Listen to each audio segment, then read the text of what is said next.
Tom Fox back again for another episode of the award-winning Everything Compliance. We are absolutely thrilled today to have two guest panelists, returning Karen Moore and also first-time guest panelist Mike DeBernardis, partner at Hughes Hubbard and Reed. Mike, first of all, welcome. Thank you, Tom, and to this group. I'm honored to be here. And Karen, welcome back. Thank you. So Mr. Armstrong is not here, so we're going to start in the continental United States with Matt Kelly. Matt, what is on your mind today? Hi, Tom.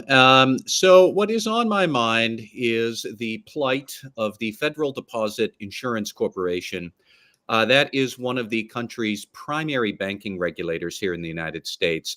And last week, the FDIC released a report about its deeply flawed corporate culture.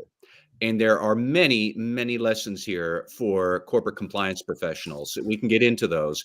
But the history is that for the better part of about 20 years, the FDIC has been plagued with a culture of sexual harassment, office bullying, racial harassment, other toxic cultures, whistleblower retaliation, of course, and a general lack of accountability. The FDIC had been struggling with that since the mid-2000s, and this came to a head last fall when the Wall Street Journal published a really scathing, in-depth article about the problems at the FDIC, which of course led to the requisite hand-wringing and gnashing of teeth in Washington, where the FDIC, which is run by a board of 5 governors who are they're all appointed by the president, and most of them are also heads of other financial regulators in Washington. But the FDIC Board of Governors commissioned an internal investigation to be done by an external provider, the law firm Cleary Gottlieb. And Cleary's report came out last week, 234 pages. It is not good. They documented all sorts of problems, some really awful personal behavior from managers. But I think the interesting threads for compliance officers to pull on are how this corporate culture not only got so bad, but then stayed bad, because managers at the FDIC knew that they had a culture problem clearly since at least the financial crisis. That was 16 years ago, 2008. They had been trying to correct the culture, allegedly, but not doing it. And even as recently as right now, when that law firm, Cleary Gottlieb, established an external anonymous hotline for the FDIC's 6,000-ish employees to come and report their allegations of misconduct, harassment, whatever. 6,000 employees, they got 500 calls from separate employees. So that's nearly 10% of the company called at a special dedicated anonymous hotline within the course of a couple of months since November. And this problem had gone on for 20 years. So that really is why compliance officers should look at these problems here. What intrigued me most was thinking about corporate culture risk. Sure, compliance officers want to worry about that at your own organizations. How would you actually step back and assess that risk? And I have written about this in a couple of different posts now. My first pass at this was actually, I think we would be remiss, all organizations would be remiss, if you're assessing the risks of a flawed corporate culture, step back and actually say, what is the fundamental structure of our organization and what is its mission? How is it set up? Because when you look at the FDIC, it is a highly decentralized organization. It has 8 regional offices and then a couple of dozen field offices throughout the United States. And that's the structure of it. On the personnel side, it really works like almost a college campus. You have tenured employees who are known as commissioned examiners for the FDIC. And then you have non-commissioned, more junior examiners. They get years of training, but really their success within the FDIC depends upon the approval of the commissioned people. So much like a college campus, you're really not going to get tenure if you're an adjunct professor if the tenured people don't like you. At the same time, the mission of the FDIC, it is there to assess the stability of banks. So you're spending a lot of time on the road. Or if the bank is insolvent, The FDIC swoops in at 4:58 p.m. on a Friday. They spend a weekend restructuring the bank, packaging it off to be resold to a larger, healthier bank that reopens at 9:01 a.m. on a Monday. So you're spending all weekend in close quarters with these senior people. Very insular culture, very patriarchal culture. Those are the words that the Cleary Gottlieb report found. So it just struck me that, well, what else did we think was going to happen with a culture like that? When you have a small group of longtime employees with enormous power over a larger group of more transitional, up and coming employees, and you're spending a lot of time in close quarters, of course you are at high risk of people doing stupid things. Either a booze-filled culture, which was one problem, or inappropriate managers, another problem. So there's a lot of that, just thinking through how do you assess culture risk.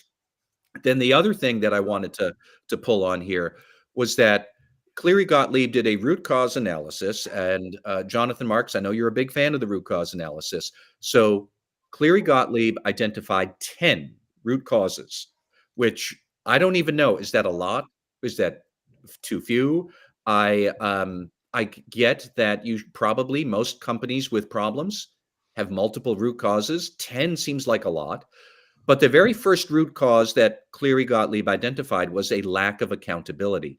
I thought about that too, because that is probably a chronic complaint at a lot of dysfunctional organizations, except I'm not sure lack of accountability is that a cause or is that a symptom of other causes? Because really, when you think about it, some of the other root causes at the FDIC were sloppy record keeping, so you couldn't double check that discipline is consistent, conflicting policies and internal reporting channels when somebody has to report harassment or wants to. Maybe you're going to report one type of harassment to the wrong channel, and then you don't have the protections you thought. They were focusing on, let me see, I pulled up a list here. Some of the other ones were investigative functions that were poorly designed. You are reporting a complaint to the same team that then investigates the complaint, which actually works for central administration. So you have to question whether that team investigating your complaint is independent. Failure by management to talk about the appropriateness or the importance of internal reporting. A risk-averse institution. I thought that was really quite telling that a lot of the managers there, when they were confronted with a problem, and maybe you should have employee discipline, they were more afraid of, if we take action, will this lead to a big, messy litigation mess with the offending employee, versus what's the risk of not taking any action?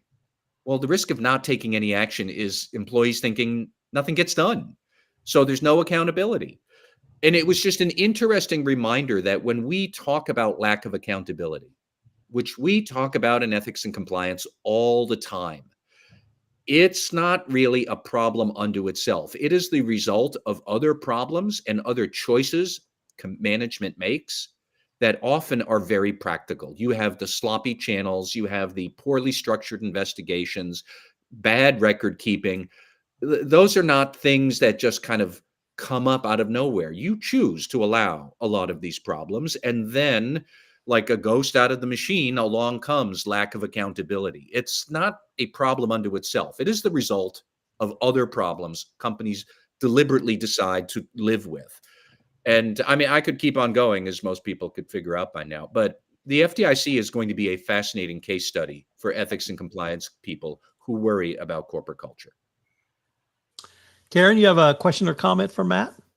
I do. Matt, first of all, thanks for parsing that many pages of the report, because it really is rich and ripe, but also long to read. I do have a question, and because the FDIC is such a decentralized organization, and you always run the risk in that kind of a structure of microcultures, which then create potential benefits and also more often potential problems. How do you handle compliance and these microcultures? How do you get a handle on those, and what do you do about them? Well, I've thought about that from time to time, even separate from the FDIC, because I do think we sometimes overlook the important point that within a large organization, you will have a culture of something, compliance, retaliation, harassment, high ethics. But within various fiefdoms, there are going to be subcultures, and that is okay to some extent. But one thing I think that we miss is that we don't study what is the natural likelihood of subcultures emerging. And if you don't have a good sense of that at the top, at the senior management level, senior management won't really know. Therefore, how much should we, as the senior leaders, lean in on the importance of some enterprise-wide cultural traits? You do not need a policy or a culture of celebrating everybody's birthday with a cake. The accounting team wants to do that, or the UK team wants to do that. Strikes me as kind of weird, but it's just cake. Knock yourselves out. Those kind of differences are okay, but it is not okay to have retaliation in one place, but not another. So you do need to think about it. Certainly, it raises the idea of having compliance ambassadors. I think that's a good practice, but also you might then want to think about what are some of the more tangible, practical policies that you could have to fight the wrong subcultures erupting. Maybe something like rotating more senior officers through these offices from time to time. Maybe something around pay and promotion and tying that to a strong whistleblower culture in each office. Exit interviews and doing careful data analytics to be able to see that we seem to have a lot of complaints or high rates of turnover at these subcultures, but not these other ones. Why not? So yes, I think one of the low-hanging fruits that we grasp for are the compliance ambassadors that compliance officers like to talk about. I think that they are a fine program if you want, but I still am. One of the big lessons that struck me with the FDIC is how much a lot of the antidote measures are just practical HR sort of stuff that you could think about. Rotating senior employees, pay and promotion procedures, exit interviews, sentiment surveys, things like those are things that you can do. Those are mechanical, really. It's not just about senior managers getting up on a soapbox and exhortations for good corporate culture. Those are good. Those are important. But if you do all of that without the practical stuff, then who cares? The practical stuff matters. And it was glaring to see how much it mattered with this long-term problem at the FDIC. We haven't had a full episode that was entitled The Rant Edition, but I feel like coming on. Matt, I want to change the focus a little bit to ask you about the congressional hearings that happened this week. Was there anything you heard or saw in any of that other than the standard banking committee ranting? Was there anything a compliance professional could take away from those hearings that they could actually incorporate into their program, or was it just theater? I mean, it wasn't entirely theater, although certainly there's a lot of theatrics. It was interesting to see that some Democrats were ranting specifically against Martin Gruenberg. He is the chairman of the FDIC. He has been a senior executive there for the better part of 20 years. His leadership was called out in this Cleary-Gottlieb report, where they said that many employees found him to be unapproachable, grouchy, vitriolic. That was one adjective. Prone to outbursts, not somebody who likes to hear bad news, shoot the messenger sort of a leader. So Mr. Gruenberg was the one who went before the House committees, and he did not have a fun time there. Lots of Republicans have been calling for him to resign. Key question is whether Democrats will actually call for him to resign, which if they do, I think you can put a fork in his career at the FDIC. They didn't call for him to resign, but a lot of them did say like some really unflattering stuff. He is clearly on some very thin ice there, perhaps not undeservedly so. But he didn't say he was going to resign. And as a practical matter, if he does resign, the thing for compliance officers in the banking sector is that's going to gum up the work of banking regulatory policy, at least until 2025. Because if he goes, there's a 4-4 partisan split, and we ain't doing anything on big banking regulatory policy until that split gets resolved by having a new FDIC chairman. Maybe it'll be Joe Biden who gets reelected, puts a new chairman in. Maybe it'll be Donald Trump. Who knows who he might put in at the FDIC, but that Republican-led commission will go in a very different direction. So if Grunenberg leaves, that will have big implications for some pending banking regulatory policies. I don't think it will have anything really, no other significant lessons for compliance officers overall. But if you're in banking, you might want to watch this and see what happens. I don't know if he's going to resign or not. It seems like he is one big pile of bad news away from being forced out the door. I'm not sure if there's I don't know what else could be worse for the FDIC, but bad agencies continue to impress me. Who knows what might be coming next? All right, we'll move to one of our guest panelists, Karen Moore. Karen, you got interested in a Court of Appeals decision on a Title VII and Equal Protection Clause case regarding DEI training. Could you tell us about that? Yes, I've been itching to talk about this decision ever since it came out in March. And it sort of vaguely crosses over with something Matt said that came out of the FDIC report, and that is, how investigations are done on the intake and follow-up method. So in this case, we've got Joshua Young, who worked at the Department of Corrections in Colorado. By all accounts, a high performer, promoted a couple of times. He filed a complaint with the Department of Corrections, informing them that some DEI training that he had taken was racially biased.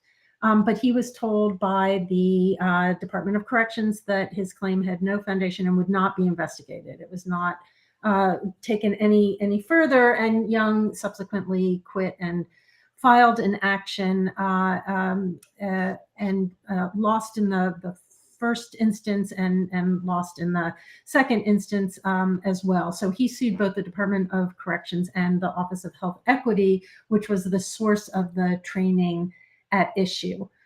Young filed the case based on two different theories. One was under Title VII of the Civil Rights Act, and the other claiming violations of the Equal Protection Clause of the U.S. Constitution. Now, he lost on the U.S. Constitution one on completely procedural grounds. So we're going to really want to focus a little bit more on Title VII, even though that the substance of this case, which is very worth reading, is actually not the point that ultimately I want to make. But in any event, he claimed that the complaint centered around this one-time mandatory online training, and that the training contained sweeping negative generalizations, race-based, as did the additional reading. And this created this hostile environment such that he felt it was covered by Title VII, and his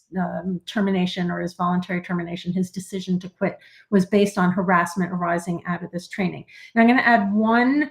And this is all, I think, for any compliance officer, something that excites all of us. It's like, oh my God, we've got, kind of racially offensive training. It's really bad. Somebody's complained about it. We've got to do something about it. Why didn't they do anything about it? I want to add one extra fact, and I want everybody listening to check their own immediate reaction and what your reaction would have been having received this complaint, which is that Joshua Young is white. And all of his claims were that the training was creating a hostile environment, that it was racially based, and therefore his employment terms at the Department of Correction were fundamentally changed because of this race-based training. So check your own initial reaction, because I want to come back to it at the end. So the court took a look at the training itself. It was a modular training developed by the Office of Health Equity. It was based along the principles that office in Colorado had established for various state enterprises, including the Department of Corrections. Young said that the training itself contained so much race-based, anti-white sentiment that he felt that there was not only harassment per se, but also the potential for safety issues arising from the training itself. So the training scenarios, which aren't really discussed in detail, but one can imagine what they might look like, also included additional materials, additional reading materials, including White Fragility and some other books that many of us may have read in the course of our interest in diversity, equity, and inclusion issues in our organizations. And there was additional reading and additional videos.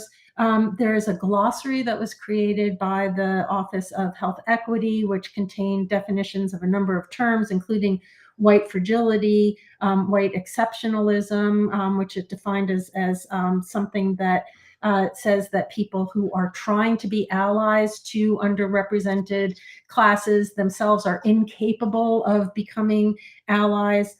Race is defined in that glossary as a social construct designed to justify oppression of people of color by whites, and other tools and reading. So I have to say, in this case, the court did not look favorably on the training and the related materials at all. And it actually went so far as conjecturing that an ongoing commitment to this similar type of training could evolve into a hostile workplace claim, as could requiring government employees to endorse an ideological platform or risk losing their jobs. In this case, however, Young fails to demonstrate that there was any concrete consequences of the training itself, that he was not himself harassed, that subjectively it may have been a violation, but that objectively there were really no grounds for him. He was not fired. He may have said that felt that he was forced to resign, but there is no fact-based evidence that was submitted showing that he was in a position where he felt he needed to resign. And the court reiterated that under Title VII of the Civil Rights Act, race-based harassment needs to be severe or pervasive, and it needs to change your employment conditions by creating an abusive work environment in which you're no longer capable of working. Young failed to really assert any facts there that would give the court any rise to give him satisfaction against the Department of Corrections, even though it seemed fairly sympathetic. And Young himself raises some great examples of prior cases where Title VII violations occurred based on comments, based on training, based on policy. So those are worth taking a look at as well. He just felt, he said that because he knew his colleagues were receiving similar training, that it could evolve into a hostile work environment and even safety issues in a very stressful and fraught work environment. His equal protection claims were not addressed because of his lack of standing. He was a government employee, but not at the time that he filed suit. He resigned before filing. So overall, I think this is a really interesting case. It really excited me when I first heard just the initial facts. And I have to fact check myself. And I'm interested, what others' initial reactions were, because as a compliance officer, when I hear, oh, there's a white guy in a prison who's complaining that the DEI training was anti-white, blah, blah, blah, my first reaction was, oh, nothing there. And then I realized that this is exactly the kind of reaction that we can have that brings our own prejudices to the fore, even if not entirely consciously, because if you do not listen to people when they've got an issue, if you don't listen and respect people when they make the effort to raise a complaint and actually look into that complaint, you first of all miss the opportunity to correct things that may be going wrong.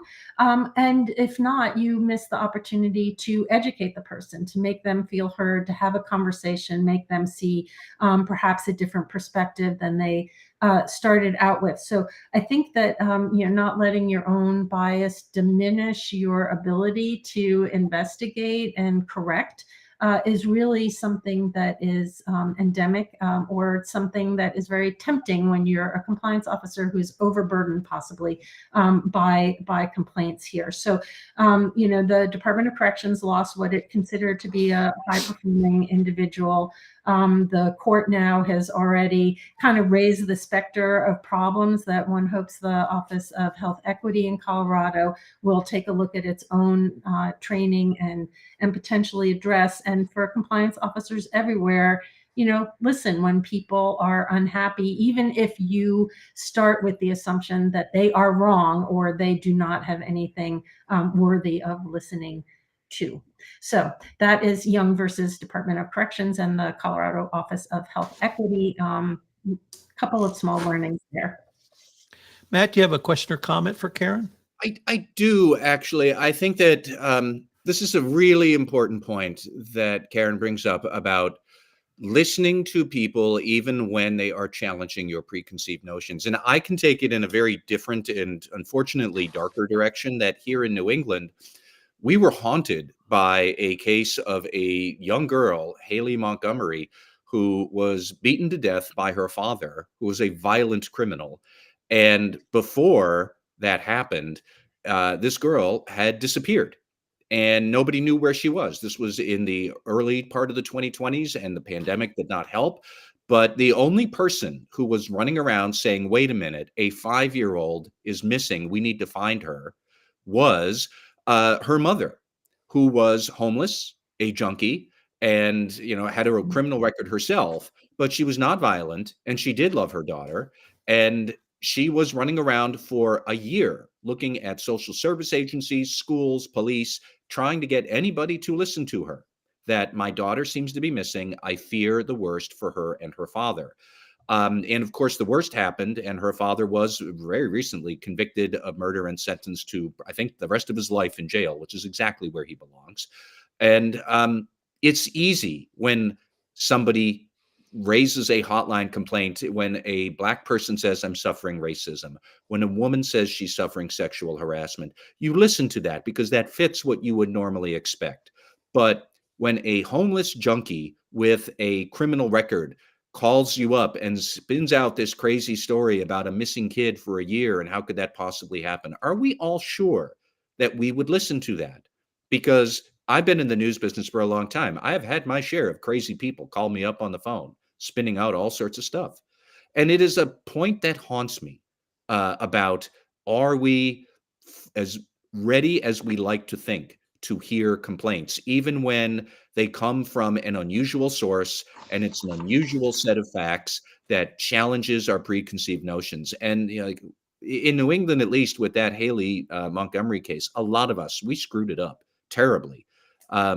It does sound like this particular case, the guy didn't have much there, but that's not the issue. The issue is whether when somebody comes and calls you up that doesn't fit your expectations of what a complaint would be, are you still fully able to hear that objectively? And I think that maybe sometimes we delude ourselves about that.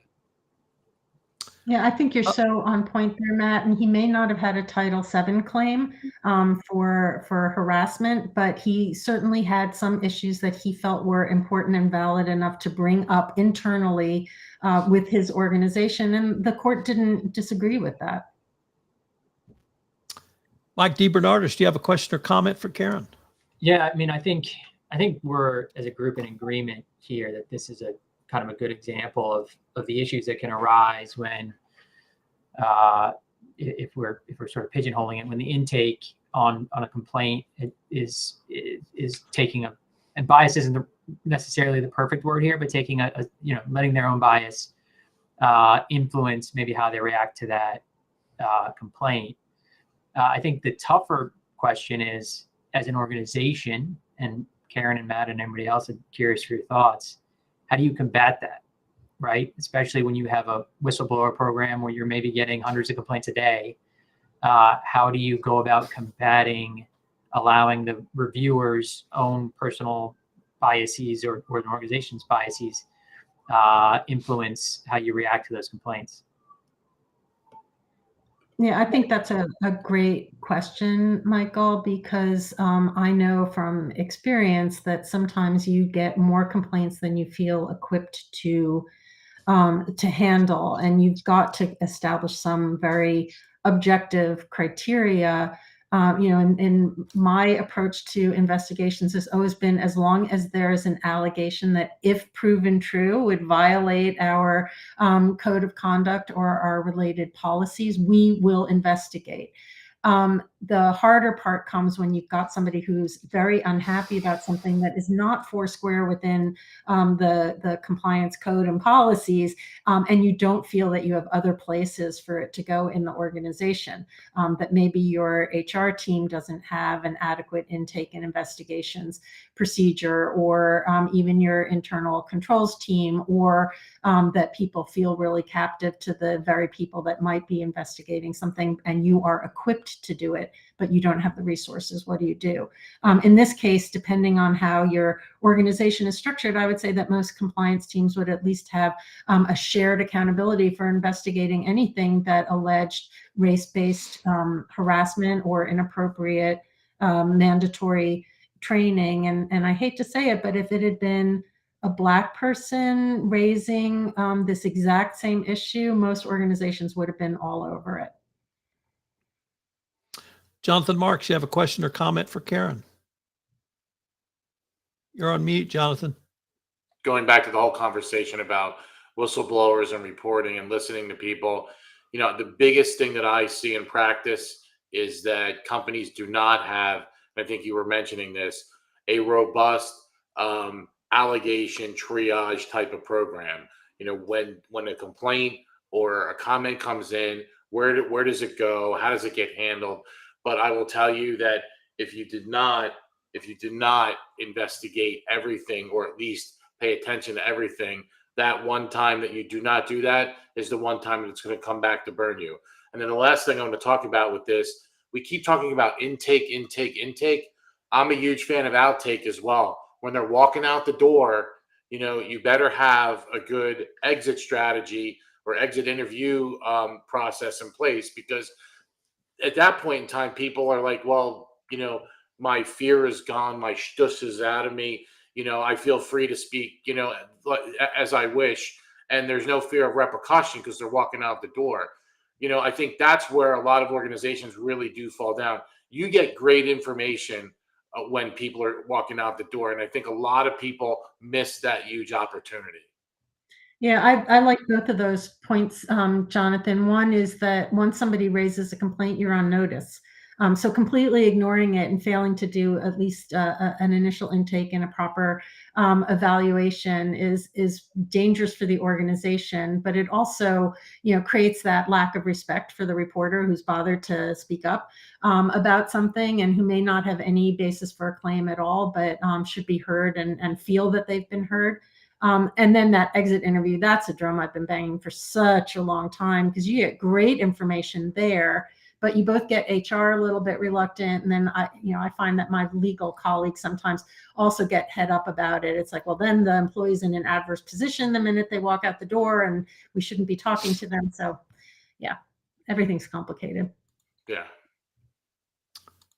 All right, Jonathan Marks, I ask you to consider the new PCAO rules on auditor quality controls. What did you decide? Yeah, before I get into this, I have to give a disclaimer that these are my opinions and not that of BDO, but and we'll talk about that. But overall, the new PCAOB standard on auditor quality controls, it's QC 1000, introduces this integrated risk-based framework to aim to improve, an audit firm's quality control systems.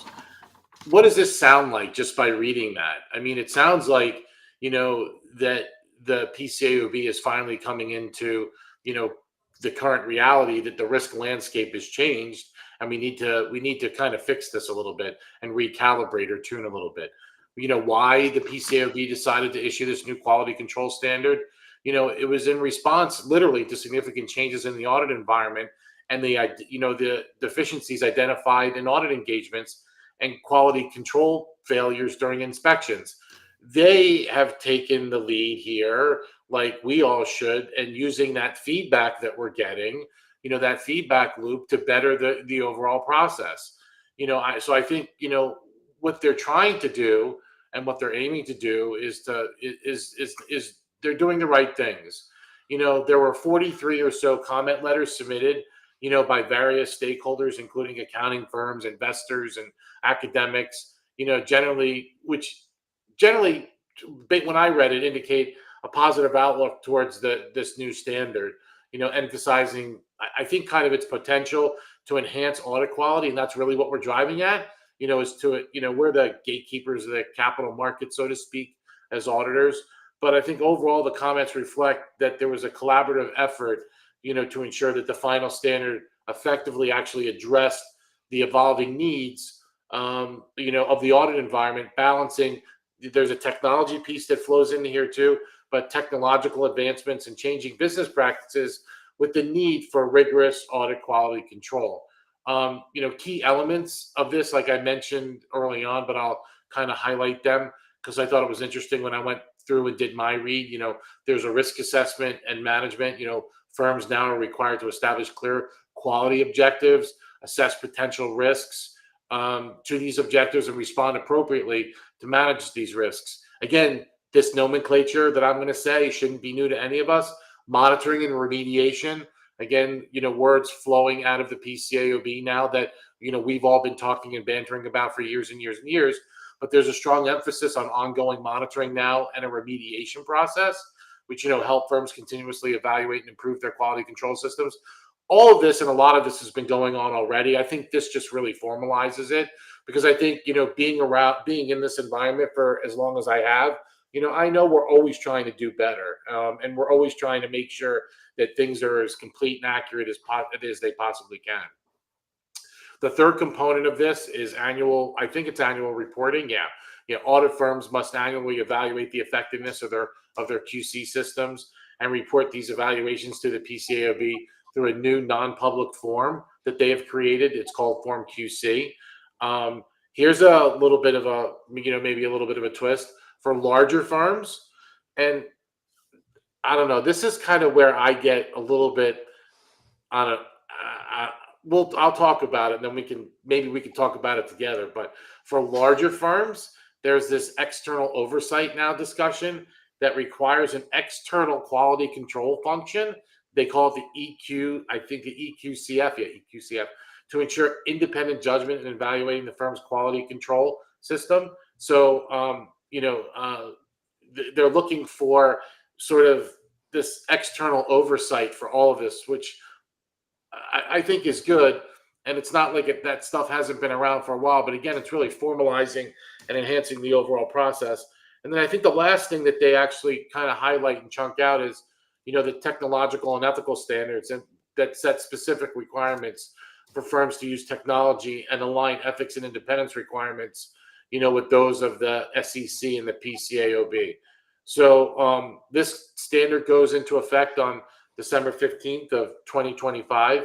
And its goal is to support, like I said, consistent high quality audits by adapting to the changing technological and business landscape, of the auditing practices that are around. But, in closing for today's discussion, and thank you for bringing up this topic, Tom, this marks to me, a pivotal advancement in the whole quality assurance process. Because again, I think, we've done a good job of articulating somewhat, what we're expecting of certain groups. And I think this is sort of right there with that, by addressing these gaps, in older standards and responding to these modern complexities of audit environments.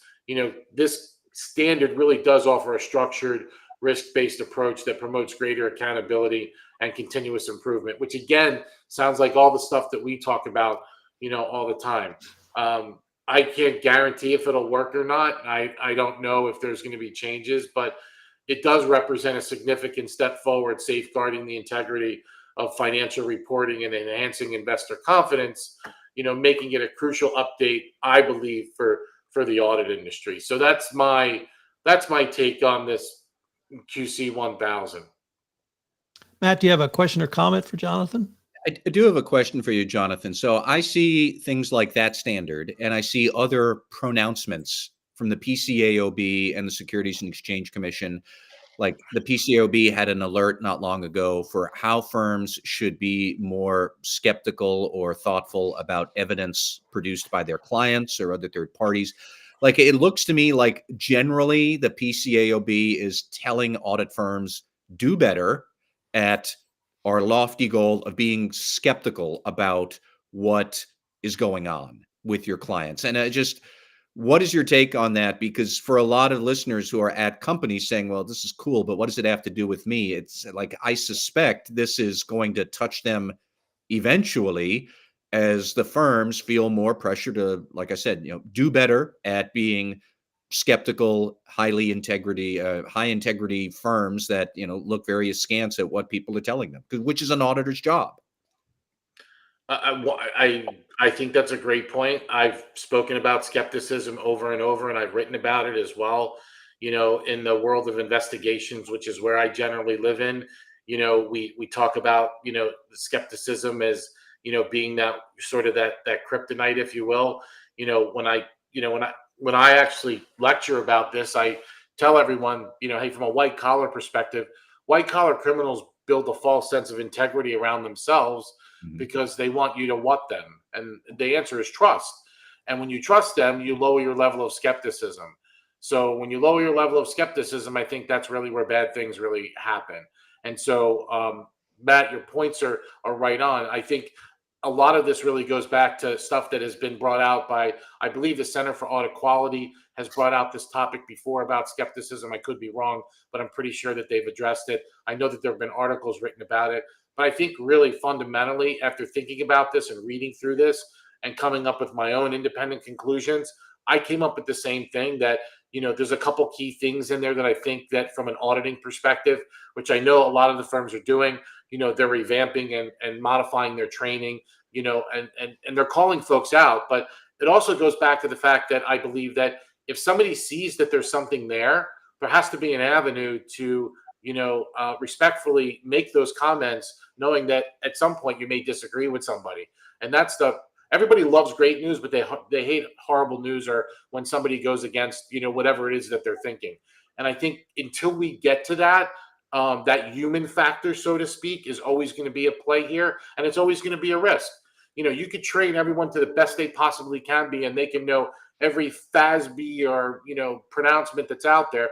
But at the end of the day, it really comes down to the human and the human in the loop, so to speak. And if that human in the loop is not applying the right level of skepticism when they're evaluating, audit evidence or looking at an accrual or an estimate or things like that, or an interpretation of an accounting pronouncement, it may not be as complete and accurate as it should be. So I think, the human element of this really is something that I hope is on folks' radar. I hope that the training has been modified because we've done it for internal audit. We've done it, or we're trying to do it for compliance. I think we're in that swim now. And, from an auditing perspective, if you look at where they fit in the whole ecosystem of all of this, I think it's right for that. I think that discussion is definitely ripe. And I think that your comments are spot on, but, you're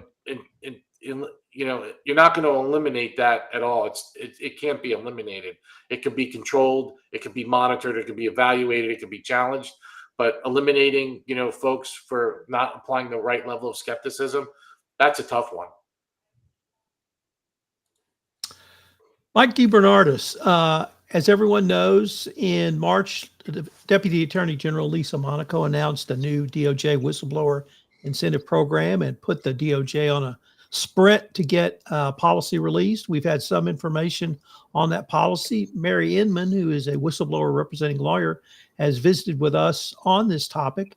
But I wanted to bring you on because you and your colleagues at Hughes Hubbard do corporate investigations, white collar investigations, sometimes FCPA. And I wanted to ask you, what do you think this new DOJ policy will mean for in-house compliance professionals and outside counsel like yourself in terms of your investigation or anything else that might be on your mind?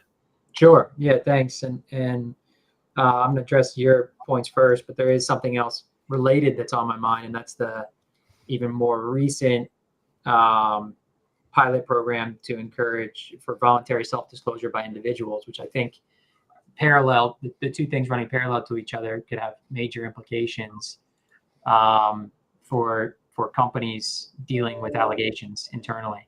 But so the whistleblower program you're referencing, which is the full details kind of TBA, really appears to be designed to fill in some gaps. There's a patchwork of whistleblower programs out there now at the SEC and CFTC and others. And there's a feeling that there are certain types of allegations, certain types of whistleblowers that maybe that weren't covered by those programs, and this was meant to fill those gaps. It's also, I think, just consistent with the last few years of policy adjustments that the DOJ has made to more efficiently learn of potential misconduct, right? The most efficient way to learn of potential misconduct is to have people come and tell you about it. And so there's been a lot of emphasis over the last couple of years on finding ways to encourage companies to disclose misconduct themselves. And of course, this is an effort to get individuals to disclose it themselves. So I think if we're talking about the monetary sort of whistleblower rewards program, one of the from a compliance professional, from an in-house perspective, I think one of the issues it raises for me is the impact that this type of program can have on an internal whistleblower program, right? Because companies for decades really have been slowly trying to implement internal programs to get employees comfortable. Please report known or suspected allegations of misconduct internally, and we will take care of them. We'll take care of it efficiently. We'll address your problems. We'll address your concerns. And this program that the DOJ is announcing, and similar to the SEC program, provides a really potentially large incentive for employees to skip that and to go outside that chain and go directly to the department and say, here's my allegation. I can actually make some money off of this now, right? And I think that puts a burden on companies to do something that's really difficult, and that is to create a culture internally where employees feel a desire to cooperate with the organization itself because they're part of that organization, and to create a culture of reporting and whistleblowing where employees are really, despite where the incentives may lie, are feel an obligation to report internally first.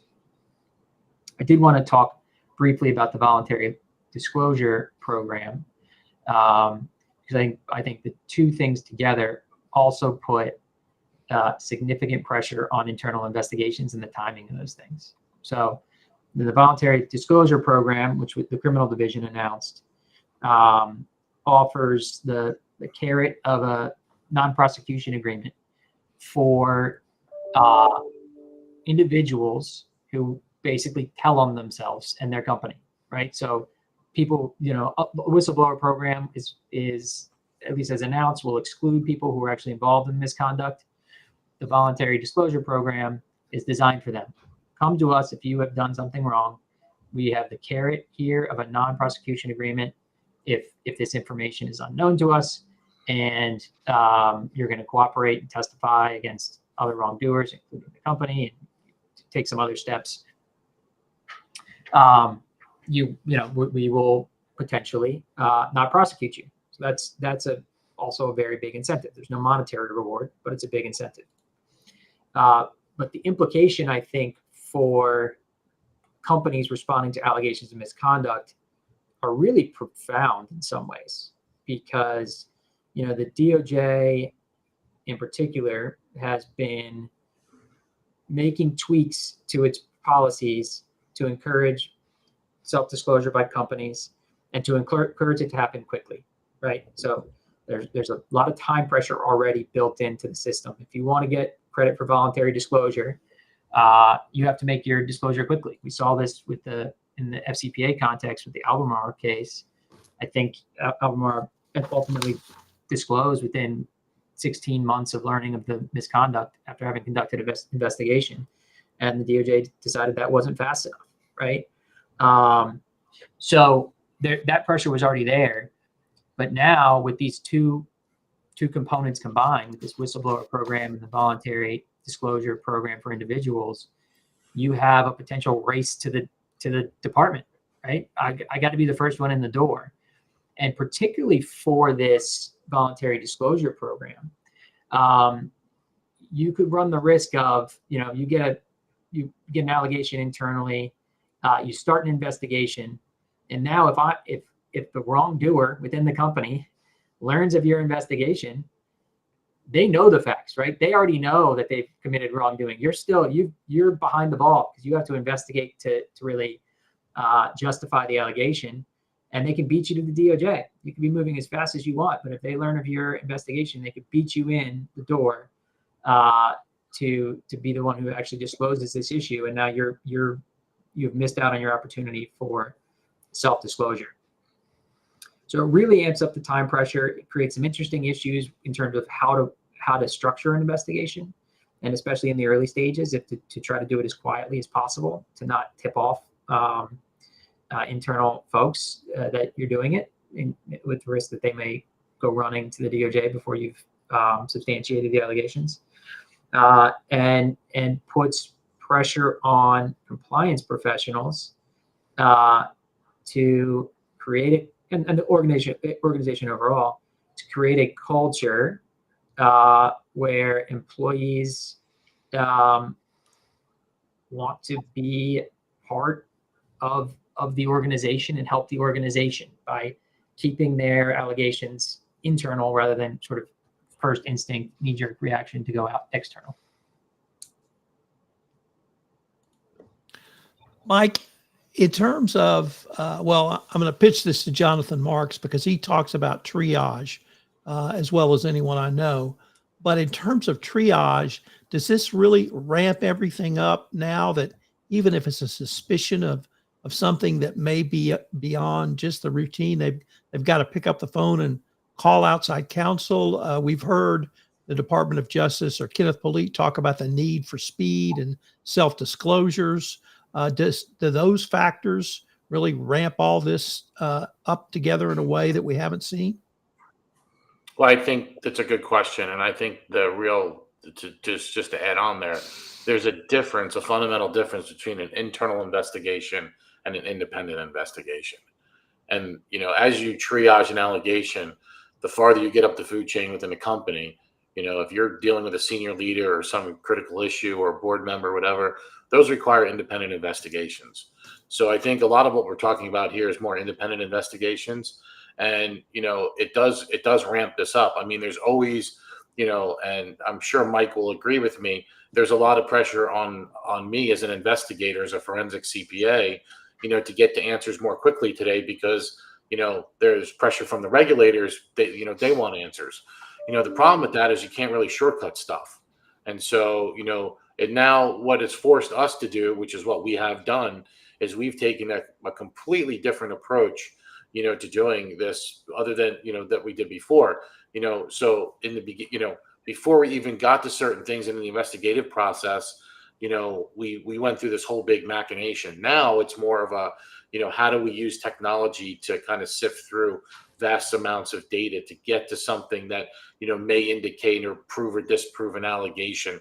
There's a whole theory that, you should never interview anybody unless you have, data or, something to put in front of them. A lot of these things are changing now because of the pressure put on us to get to these answers from a disclosure perspective.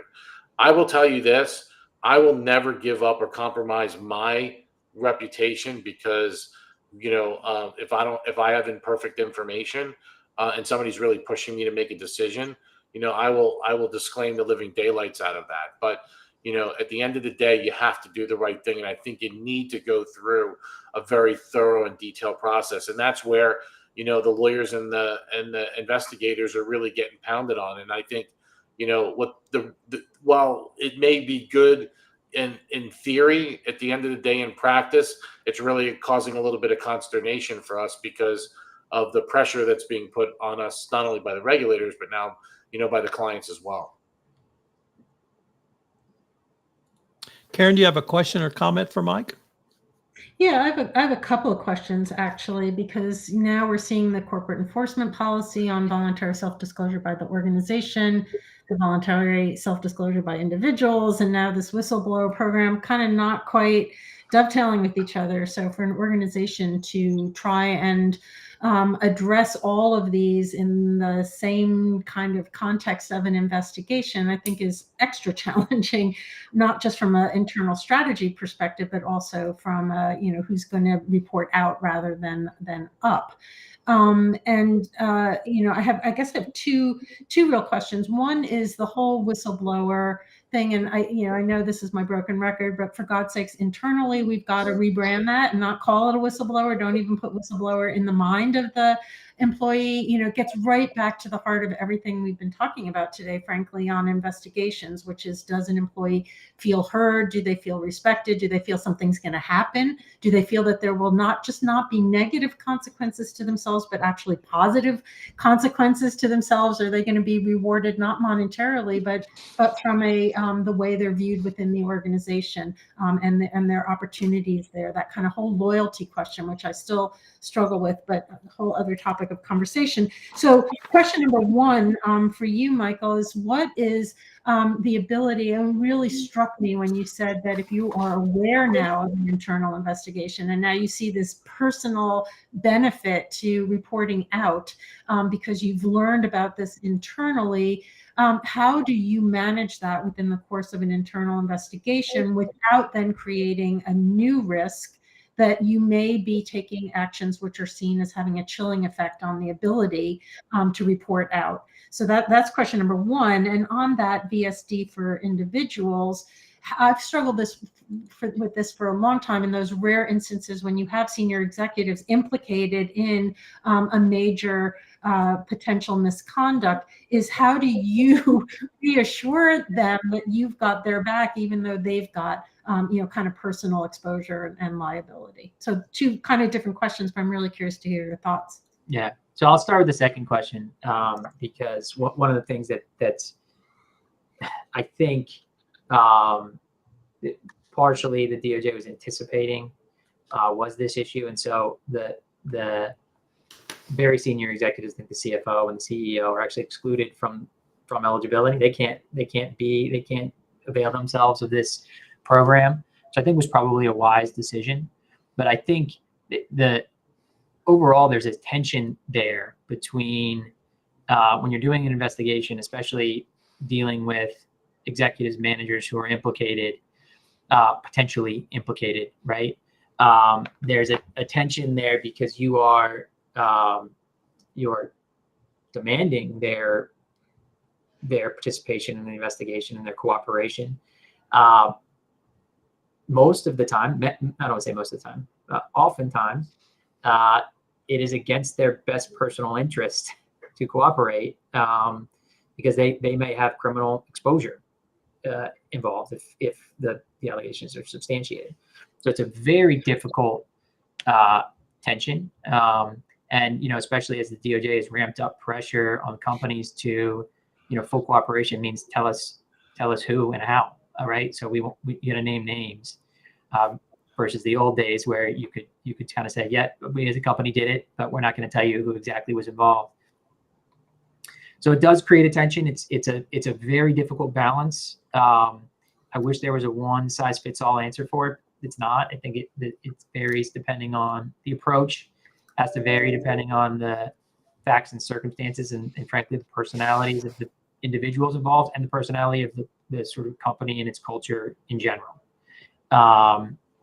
To your first point, and I think your point about the rebranding whistleblower hotline is a good one, and frankly creating creating an environment internally where employees are just very comfortable that if they make a report internally, not only will it be handled appropriately, but I will be seen as helping the company. It will be looked at as positive on my resume. We talk a lot about retaliation, preventing retaliation, and for good reason. But there's a flip side to that as well, which is there should be a some sort of reward, even an intangible one, for employees who report internally and are ultimately helping the company uncover misconduct, right? So it's not just that they're not going to be retaliated against, but they're actually going to be rewarded, whether it goes in their performance evaluation. Some companies have actually established small monetary bonuses for allegations that are substantiated. But that is a cultural move that it's not an easy thing to do and takes years and years and years, as you might imagine. But the overlap of all of these things you mentioned, the corporate enforcement policy, the whistleblower program, these voluntary self-disclosure for individuals, to me, at the very top line, what it does, this is something that Jonathan was mentioning, it just places enormous pressure on the companies to do something and do it fast. And I think the DOJ recognizes that, especially with the voluntary disclosure program, but the whistleblower program and the voluntary disclosure program together. One of the things they mentioned is we know that companies in doing an analysis of whether they should self-disclose misconduct, we know one of the things that they're doing is assessing how likely it is we're going to find out from somewhere else. Something that Tom and I talk about often, right? That's a big part of that conversation. They're taking that and saying, we're going to shrink that. We're going to put those odds in our favor. It is now more likely, because of all these different things we're doing, it's more likely that somebody, if you don't tell us, company, somebody will. And I think that's going to be meaningful for companies in how they respond to these investigations. Jonathan Marks, you have a question or comment for Mike? No, I think Mike, I think you answered my question there with regards to, the fact that, there's just this balancing act, so to speak, and you have to kind of weigh the situation and evaluate each situation differently. But, if the odds of reporting are great, I've been in those conversations before where we're sitting down and we're going through sort of this, here's what we have, here's what we know, here's the alleged bad actors, here's the second ring or the periphery of potential bad actors, who else could possibly know about this? Could they have already reported? Is it we're on somebody's radar already? I mean, these are real conversations that are being had, in boardrooms around the globe. And if you think that I'm kidding, I'm not.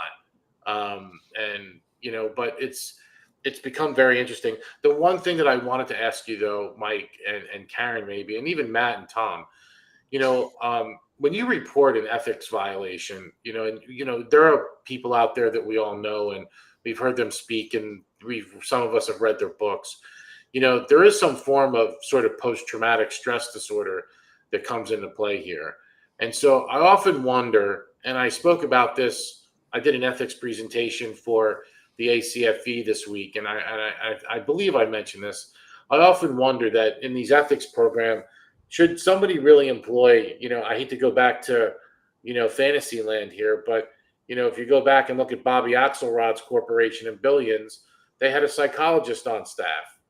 And I often wonder if there was somebody there that somebody can go talk to, knowing that there'd be some confidentiality with that, it might diffuse some of what goes on in an organization, either from a fraud perspective or from,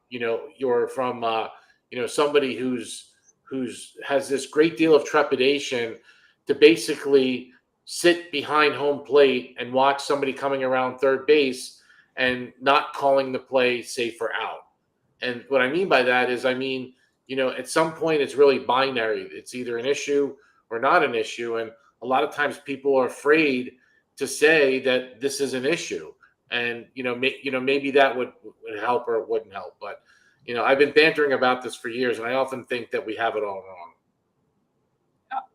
wrong.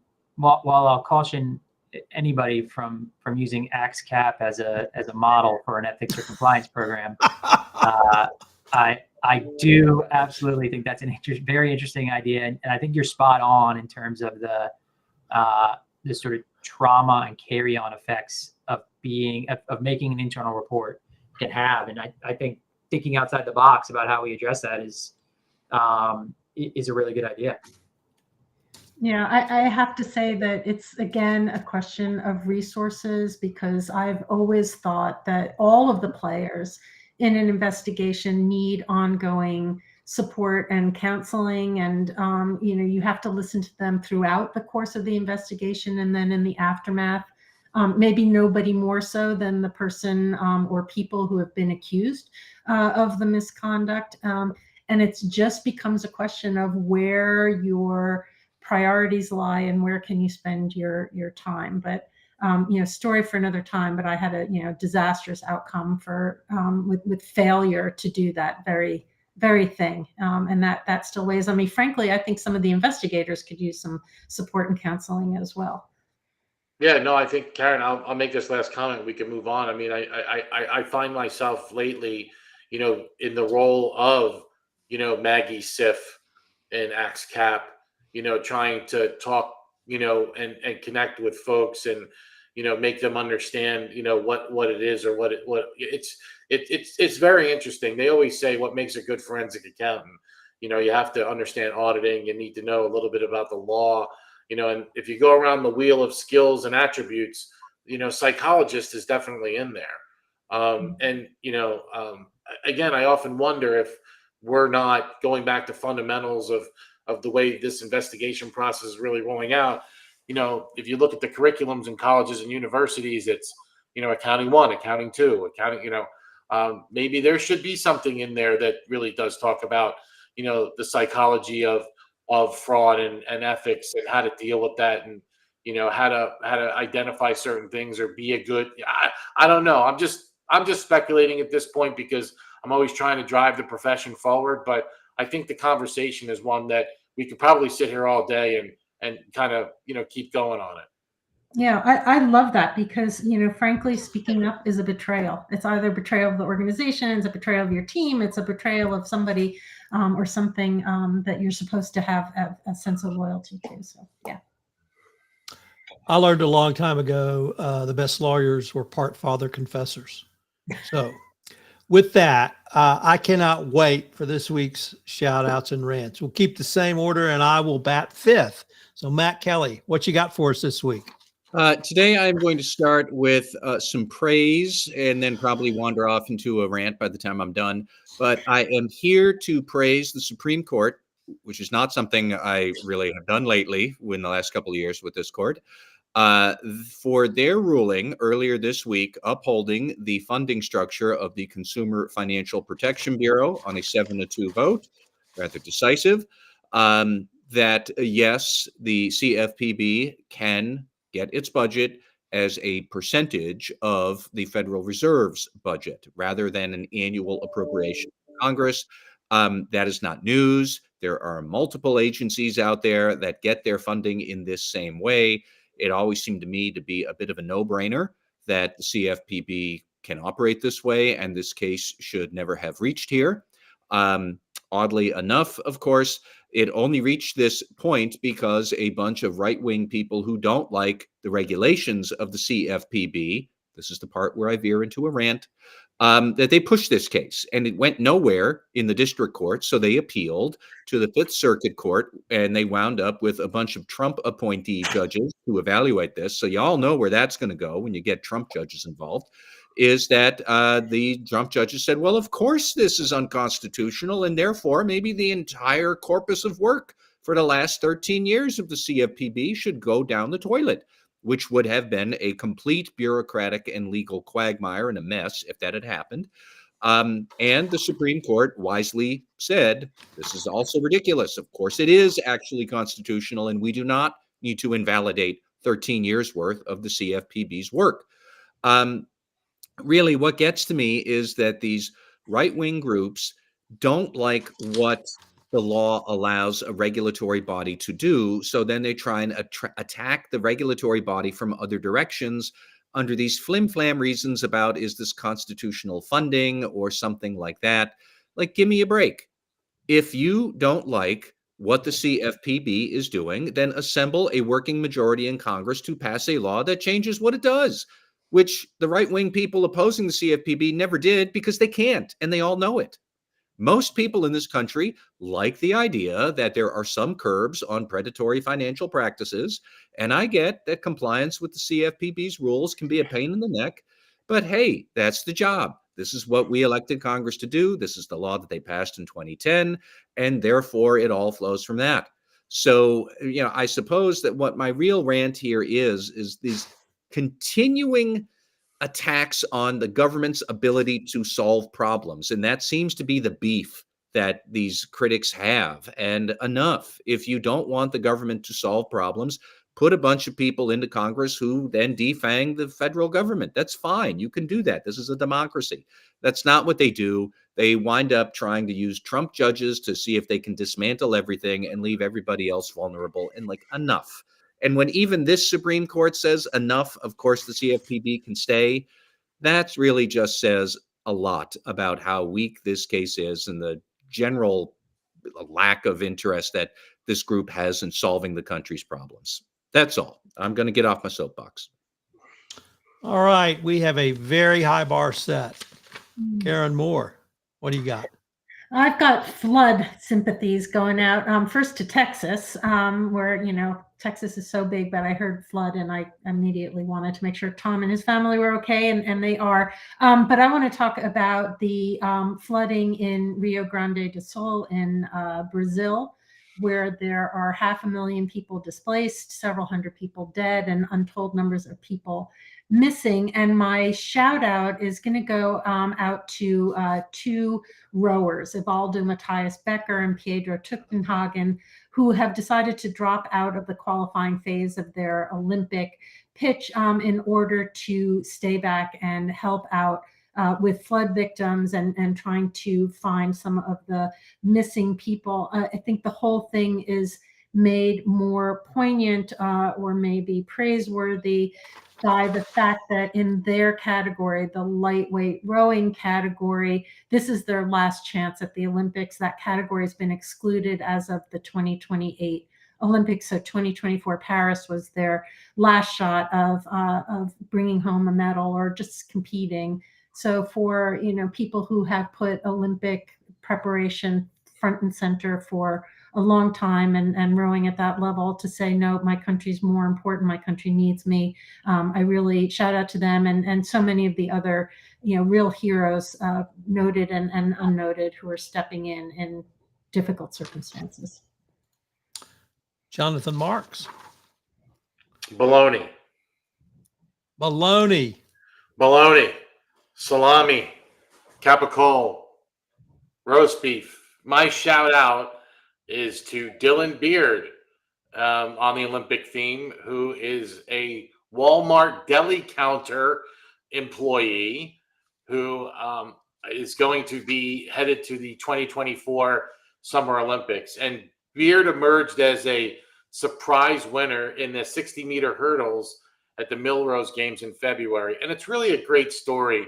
And I encourage you all out there to go read about it. And even more so when people found out about this gentleman and his level of work ethic and the like. And that's one of the reasons why it really hit me pretty hard. And I think he deserves a shout out.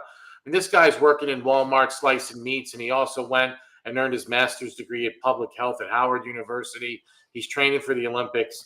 And so it's really an interesting story.